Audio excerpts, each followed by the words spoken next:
નમસ્કાર મિત્રો, ખાસ કરીને આજના વિડીયો આપણે માહિતી આપવાની છે કે વધુ એક વખત ટેકાના ભાવે ખરીદી થવા જઈ રહી છે। જે રવિ પાક હોય એટલે કે જે શિયાળુ પાક છે, શિયાળુ જણસની પણ હવે ખરીદી થવાની છે। આમ જોવા જઈએ તો થોડા દિવસ પહેલા ઘઉંની ટેકાના ભાવે ખરીદી થવાની જાહેરાત થઈ હતી। આપણે પણ એમનો વિડીયો બનાવીને મૂક્યો હતો અને વધુ એક વખત હવે ચણા અને રાઈના પાકની ટેકાના ભાવે ખરીદી થવા જઈ રહી છે। પહેલાં તો આપણે એ સમજવાનું છે કે દર વખતે જે 2 હેક્ટરની મર્યાદામાં સરકાર ખરીદી કરતી હોય એ જ મુજબ 2 હેક્ટરની મર્યાદામાં આ ખરીદી થવાની છે અને એક ખેડૂતનું કોઈ પણ એક ખાતામાંથી ખરીદી થશે। જો કોઈ એક ખેડૂતના 2 અલગ અલગ ખાતા હશે તો અલગ અલગ ખાતામાંથી ન થઈ શકે, ગમે એક ખાતામાંથી 2 હેક્ટરની મર્યાદામાં સરકાર દ્વારા ખરીદી કરવામાં આવશે। ખાસ કરીને આમ તો જે ટેકાના ભાવે ખરીદી કરવાની હોય છે એની નોંધણી પણ ગઈકાલે 13 ફેબ્રુઆરી 2026થી ચાલુ થઈ ગઈ છે અને આ નોંધણી છે એ આવનારી 5 માર્ચ 2026 સુધી ચાલુ રહેવાની છે। એટલે હજુ આપણી પાસે ઘણો બધો સમય છે।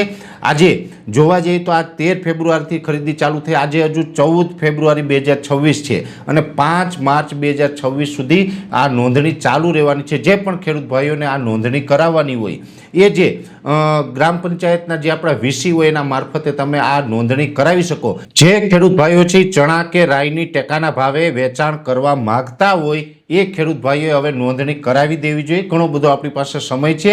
હવે ખાસ અહીંયા જાણવાની વાત એ છે કે પહેલાં તો ભાવ, ટેકાના ભાવે જે સરકારે ભાવ નક્કી કરેલો છે, આમ તો ક્વિન્ટલની અંદર દર વખતે સરકાર છે ટેકાના ભાવે જાહેરાત કરતા હોય છે, જેની અંદર ખાસ કરીને જો ચણાની વાત કરવા જઈએ તો ચણાની અંદર પ્રતિ ક્વિન્ટલ 5,875 રૂપિયા જાહેર કરેલા છે। એટલે કે એનો જે મણના હિસાબે જે 20 કિલોવાળો મણ થાય છે એ મુજબ હિસાબ કરવા જઈએ તો 1,175 રૂપિયા ચણા એક મણનો ભાવ ખેડૂતને ટેકાના ભાવે મળશે। રાઈની વાત કરવા જઈએ તો રાઈનો જે ક્વિન્ટલનો ભાવ છે એ 6,200 રૂપિયા નક્કી કરવામાં આવ્યો છે અને મણની વાત કરવા જઈએ તો જે 20 કિલોનો મણ હોય છે એમાં 1,240 રૂપિયા રાઈના પ્રતિ મણ ખેડૂતને મળશે ટેકાના ભાવે। એટલે રાઈ અને ચણાની બંનેની ટેકાના ભાવે છે એ ખરીદી સરકાર કરવા જઈ રહી છે। એના માટે જે મિત્રોને વેચાણ કરવું હોય તો એ નોંધણી કરાવી શકે છે।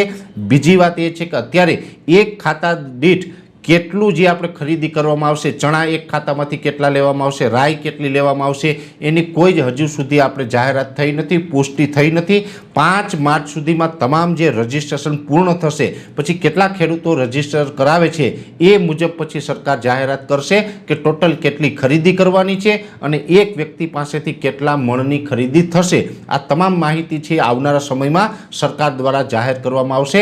પણ અત્યારે આપણે એટલા મોટા સમાચાર ગણી શકાય કે ચણા અને રાઈ એમાં ઘણા બધા ખેડૂત ભાઈઓ છે ઘણા ટાઈમથી ચણાની ટેકાના ભાવે ખરીદી કરવા માટે એક માંગ કરી રહ્યા હતા અને સરકારે આની જાહેરાત કરી છે કે ચણા અને સાથોસાથ રાઈની બંનેની ટેકાના ભાવે હવે ખરીદી થવા જઈ રહી છે।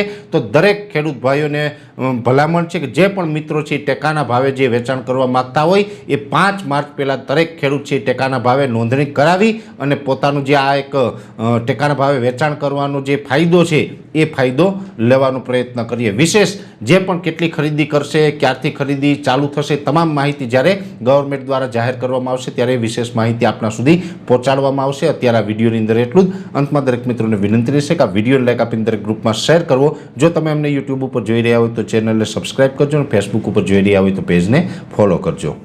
નમસ્કાર।